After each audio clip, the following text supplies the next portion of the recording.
Hello dear students, this is Madhurima Miss. In my today's video, I will be continuing with the last portion, the ending portion of the story, the short story, and the name of the short story is The Homecoming, written by Rabindranath Tagore. In my previous videos, I had already discussed till page number 100. If you want to know how the story started or how far I had discussed, how far the story went on, you can get the link of my previous video from the description box. Do watch those videos to understand what is going on in the story. It will help you in understanding, in having a complete idea about how the story is going on. And if you have seen my previous videos, you will know that I discuss page wise, so that you will find it easy to find which portion of the story has been discussed in which video of mine. So till page number 100, page wise in each video you can get the discussion, and the link you can get from the description box. Having said that, let us come to the portion that I am going to discuss today. Page number, it is available on page number 101 and 102. This is the ending portion of the story, short story, The Homecoming. And the textbook that I am using here, the name of the textbook is Treasure Chest. This is the new textbook that is being selected for ICSE class 9-10 students, and this belongs to the syllabus of class 9. Now Fatigue, the mischievous boy who came to Calcutta with his uncle, with his maternal uncle whom he just met recently, he is now having a problem. He is now having trouble in adjusting in the urban life. He started he started to feel nostalgic about his home. He was suffering from homesickness. He wanted to go back to the village. He asked his uncle that when can I go back to home, and the answer was, you have to wait till the holidays comes. And next day, when he felt that he was going to suffer from malarial fever. He is about to have malarial fever, and that will make him a nuisance to the maternal aunt, the wife of Mr. Bishambar. He decided to leave the house. And when he left the house that day, it was heavy rainfall was taking place that day, on that day. And everyone who went to search for Fatigue Chakraborty, they were drenched to the skin. And when he was nowhere to be found, it was Mr. Bishambar who contacted police. And now the police van stopped in front of the door of the house. And remember, it was still raining. It was raining so much that all the streets were flooded. So you can understand, in this condition, with a tendency to have a fever, Fatigue Chakraborty is outside somewhere, and he is nowhere to be found.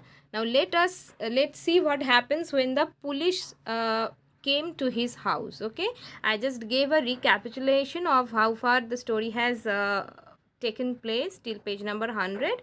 Now this is the portion from 101. Two constables brought out Fatigue in their arms and placed him before Mr. Bishambar. So Fatigue is now found by the police, and they came and gave him to Mr. Bishambar. He was wet through from head to foot. Definitely it was downpouring, heavy rainfall was taking place. Definitely he was also wet, muddy all over. His face and eyes flushed red with fever. So he was actually down with fever. He had the intensity of the fever. You can understand by the description given here that his eyes were red. The eyes were red. That means he was suffering from severe fever. Okay, and his limbs all trembling. So he was shivering from cold. He was drenched to the skin. He was all wet and muddy, and his eyes were flashing red with fever, and now his limbs were trembling. This was the condition of Fatigue Chakraborty. In this condition, he was found by the policemen, and they came and handed him over to Mr. Bishambar. Bishambar carried him in his arms. So he is the only person to show any a bit of any amount of, if any amount of affection or love is showered upon this mischievous boy Fatigue Chakraborty, then it is showered by Mr. Bishambar. Right from the beginning, he was kind to him. Right from the beginning, he started thinking, he was the well-wisher for this boy, for this naughty boy, right? And he carried him in his arms. like his own son, and took him into the inner apartments. When his wife saw him, she exclaimed, "What a heap of trouble this boy has given us." Now remember, starting from the day one, Mr. Bishamber's wife disliked his decision of carrying this boy, this village lad, from village to Calcutta to their house. She was already burdened up with the responsibility of their three boys. Now she definitely liked the fact that Mr. Bishamber brought another boy, a fourth boy, somebody who is extra, somebody who is additional to the family, who is not welcomed there. So definitely when this all of this trouble was taking place, she didn't think about the condition of this little boy, this adolescent boy. She didn't think a moment for that. Rather, she thought, "What a heap of trouble this boy is causing to this family. Hadn't you better send him home?" Now she is continuously, from the day one, she thought that he is an extra, and now she just said that this boy is causing a heap of trouble, just send him back, and that will end our trouble, that will end our problems. Fatigue.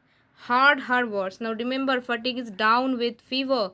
Fatigue is shivering. He is all drenched.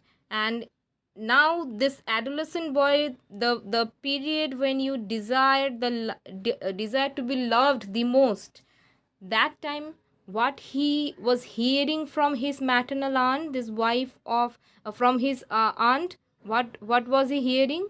This harsh words. Even when he was down with fever, even when he was shivering with cold, he heard these harsh words, these cruel words from this aunt, then that he should have gone back to the village. Now when he heard what he said, he sobbed out. He was kind of crying. He was sobbed out loudly that, "Uncle, I was just going home, but they dragged me back again." So remember, he left his uncle's house. He always felt that he is an unwelcomed guest over there. He always felt that he is the additional member to this family. He never felt that he is included. He is accepted. He's never accepted out there, right? So that is why when he was down with fever, he felt like he is going to be down with fever, he decided to leave the house. And where was he going? He was going back to village on his own. So you can understand the intensity of the trauma he suffered over there. Not physical only, mental trauma that he suffered over there, due to which he decided to leave the house and go back to his village on his own. He didn't even think about bothering any of them to take any help in going back to his village, right? So he just shopped out, and he just said that, "I was just going back to my village. That is what I was doing, dear uncle. I was going back to my village without causing any trouble to you." But that is when I was about to go back, when I was about to get on the train, that is when this policeman, or these two men, they came and dragged me back here. The fever rose very high, and all that night the boy was delirious. Delirious means he was not in his conscious state. He was unconscious. He was knocked down by this fever. That is why he was delirious. Okay, he was not in a good condition that time. The fever was so high. Bishamber brought in a doctor. Fatigue opened his eyes, flushed with fever, and looked up to the ceiling and said vacantly, "Uncle, have the holidays come yet? May I go home?" Now you can understand the eagerness, the yearning in his heart to go back to the place where he felt that he belonged to. He never felt he belonged to this urban Calcutta. He never felt he is a part of this uncle's family. Now the place where he felt that he belonged, he wanted to go back there, and that is why he is coming. He is asking. Now understand the situation. He is delirious. He is not in his conscious state. That is why he is asking, "Uncle, has the holidays come yet?" He is now suffocating over there, that when can I go back? Has the holidays come? Now that if the holidays come, I'll be relieved to leave this house, to go back to my village life. May I go home? So the piteous situation that is being described here regarding this situation of this Fatik Chakraborty. He was the mischievous boy. He was ruthless. He was not afraid of anyone. He was the ringleader. He was, whatever he told, the boys will follow and do that. So that boy, that mischievous boy, that naughty boy, that boy who was fearless, has now come down to this situation that he is unable to understand that the holidays has not come yet. He is delirious with fever. He is now asking, when can I go home, if he can go home or not. He's just asking it to Mr. Bishambar. Mr. Bishambar now wiped the tears. Now this questions from Fatik Chakraborty's mouth, this little boy of who is equal to the age of his own boys. This question, this eagerness, this yearning to go back to his place has brought tears to the eyes of Bishambar. He was wiping his tears from his own eyes and took Fatik's lean and burning hands in his own and sat by him through the night. So this is the one person who showed any amount of affection to Fatik Chakraborty. Even his mother would always take his brother's side. Remember, his mother never liked him. When he came to Calcutta, his aunt didn't like him. The boys from the school, they don't like him. Everyone resented him, starting from his mother, brother, maternal aunt, this cousins, friends from the school, not from the village. Everyone resented him, everyone disliked him, everyone felt annoyed in the presence of Fatik Chakraborty. This is only Mr. Bisambar who is showing any amount of affection, any amount of love. If there is anyone who is showing any amount of love and affection or care for Fatik Chakraborty, then it is Mr. Bishambar, the maternal uncle. The boy began to mutter. Now he is so delirious, he would mutter. Muttering means saying something in a very low voice. He is unconscious, remember. He is not completely, he hasn't recovered yet. He is suffering from the fever, right? So he was muttering in a low voice. What is muttering? To say something in a very low voice, unconsciously. At last, his voice became excited. And when he was muttering in a low voice, all of a sudden, he became so excited that he shouted out, "Mother!" He cried, "Don't beat me like that. Mother, I'm telling the truth." So remember last time what happened? Before coming to Calcutta, he was accused of beating up Makhan, his younger brother. Even though he didn't beat him up, even though he didn't thrash him, just warned him or threatened him, but didn't thrash him actually, still he was accused of doing that. And he continuously denied that I didn't beat up Makhan. Even when he denied, even when he refused, his mother would say, "No, you are lying," and started beating him up. So the entire situation that was taking place, that being mistrust, being called a liar by his mother, everything was somewhere down there in the unconscious level of his mind. Now that he is not conscious, now that he is down with fever, he is delirious, he is muttering, those unconscious feelings that were somehow cramped in the unconscious level of psychological, in the unconscious level of his mind, now that is coming up to the surface level. And he is saying, now he is saying that, "Don't beat me up, mother. I didn't do anything. I'm telling you the truth." Okay. So when you think about something, when you are conscious and continuously thinking about certain things, when you sleep, when your unconscious level is active, your conscious level is not there anymore, unconscious level is active now. So what happens? You start muttering up those things. Whatever you are thinking throughout the day, you will dream about that. So that is how psychology works. So he was so much affected by the fact that his own mother didn't believe in him, didn't have any faith in his words.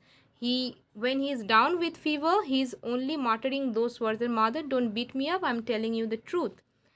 The next day, Fatik became conscious for a short time. He turned his eyes about the room as if expecting someone to come. So we all know whom he was expecting to come. He was definitely expecting to see his mother. So when he was conscious for a short moment. He just looked around the room to find out if his mother has come there or not, or if his mother is present there or not. At last, with an air of disappointment, his head sank back on the pillow. When he saw that his mother isn't there, he is still in the house of Mr. Bishamber, he is still in Calcutta. His head just sank back, and uh, with an air of disappointment, he turned his face to the wall with a deep sigh.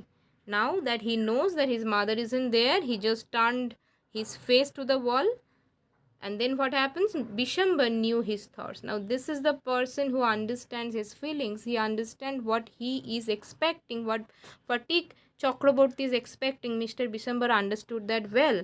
And bending down his head, whispered, "Fatick, I have sent for your mother." So remember, Fatick is not very vocal about what he wants. He's not very vocal about what he is expecting. But still, Mr. Bishamber understood, as he was muttering last night, as he was saying that, "Mother, don't beat me up. I'm telling you the truth." He was expecting his mother. He was continuously saying, "When can I go back home?" That is why Mr. Bishamber said that, "Fatick, I have I have sent for your mother, so your mother will be there. Don't worry." The day went by. The doctor said in a troubled voice that the boy's condition was very critical. So this is what the doctor said, that the boy's condition is very critical. Fatick began to cry out, "By the mark, 3 fathoms." Remember, he is sometimes conscious. Now understand this. He's conscious for a short span of time. Now again, when the fever comes back, he's delirious, he's muttering. So this time what he is muttering, he's crying out that, "By the mark, 3 fathoms, by the mark, 4 fathoms, by the mark." And this is how he is continuously speaking while he was unconscious because of fever, because of high fever. Now what is that? This is basically the way sailors would try to measure the depth of the water in the ocean, right? By the mark, 3 fathoms.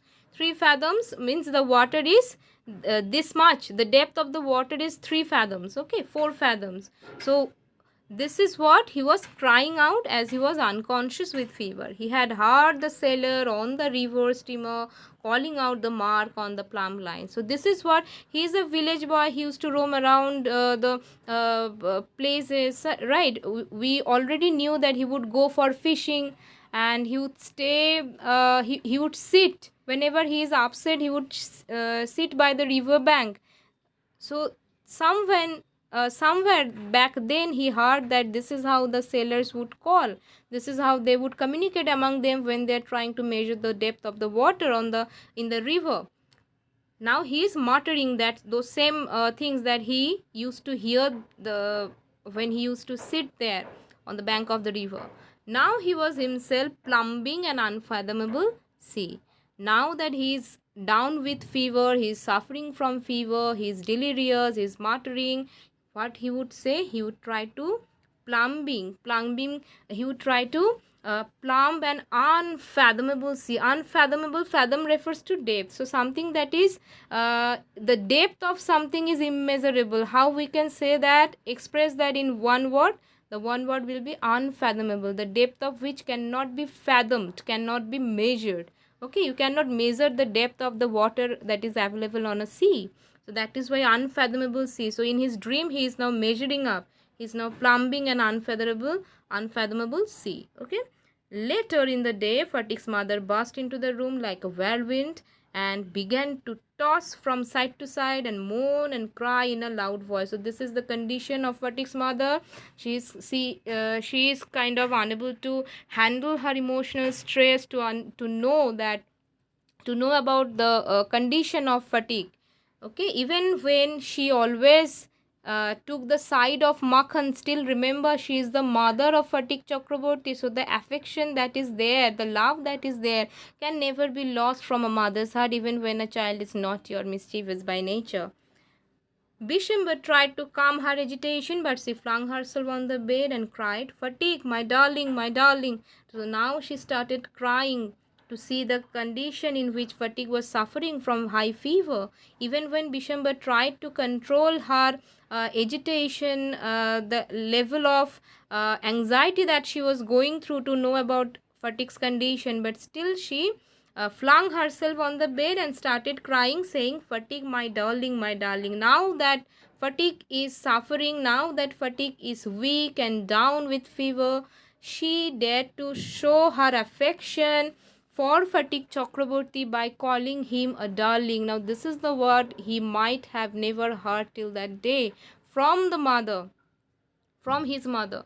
Fatigue stopped his restless movements for a moment. Now he was down with fever. He was suffering from high fever. He remained restless, right? So when he heard the voice of his mother, the voice that he was desiring to hear from the core of his heart, when he heard that voice, when he understood the presence of, felt the presence of the mother, his restless movements stopped. Okay, he was now at peace. His heart somehow is now bit calm. So that is why the movement, the body movement, the restlessness is now not there anymore. His hands ceased beating up and down. He said, so he was down with fever. When he opened the eyes, he couldn't say anything else. Just he could feel the presence of his mother, and he could hear the voice of his mother. That was enough to calm him down. That was enough to stop his restlessness. And the way he was beating up and down, his hands were beating up and down, that everything stopped. And he just said, the mother cried again, Fatigue, my darling, my darling. Now mother is crying. To hear one word from that poor child, poor kid, she just kept saying, my darling, my darling. Fatigue very slowly turned his head and without seeing anybody said, Mother, the holidays have come. So the holidays here refers to a refrain from the pathetic life that he was having there in urban Calcutta. He couldn't breathe there. He was living in a cramped atmosphere. He was stuck there. He couldn't go back to his village on his own. Now that he is down with his fever, now his mother was called to see the condition of Fatigue, to take him home probably. Now that he finally met up with his mother, he just said, Mother, the holidays have come. So the amount of affection, the amount of mental security that he gets in the presence of his mother, even when she rebukes him, even when she thrusts him, even when she is always annoyed with him, she is always angry with his actions, but the amount of security that you can feel in the presence of the mother can never feel in the presence of other people, even when they are your relatives. That is why when the mother came, she became the holidays for him. She became the refrain for him, the relief for him. She was the person to stop his restlessness that he was continuously facing there. Not only the restlessness that he was going through because of the fever, but the mental restlessness of for staying there in Calcutta among strangers. All that stopped. So the mother became holidays for him, and he just said, Mother, the holidays have come. Okay, finally that he is with his mother, he is now saying that the holidays have come, now I can rest. Okay, so this is where the story is ending. This is where Tagore leaving the story of Fatigue Chakraborty. We still don't know when he got back to home. This is the feature of any short story. The story ended, but still it feels like that if Tagore had written a bit more about it, that whether he got back to home with his mother, whether he was safe or not, whether everything happened well in the at the end or not, we are not told about that. We are only described about the restlessness that he was suffering, and the restlessness has come to an end with the appearance of his mother. And I hope if you have liked the story the way I have explained the story, if you really like and if you want me to carry on with this work, don't forget to share my videos among your friends, and don't forget to subscribe my channel for more videos to understand your chapters, your short stories, poems from the treasure chest book. And don't forget to like my videos, subscribe my channel, and share it among your friends. Thank you for watching my video today. Next I'll be back with another poem or another short story from your syllabus. Thank you so much.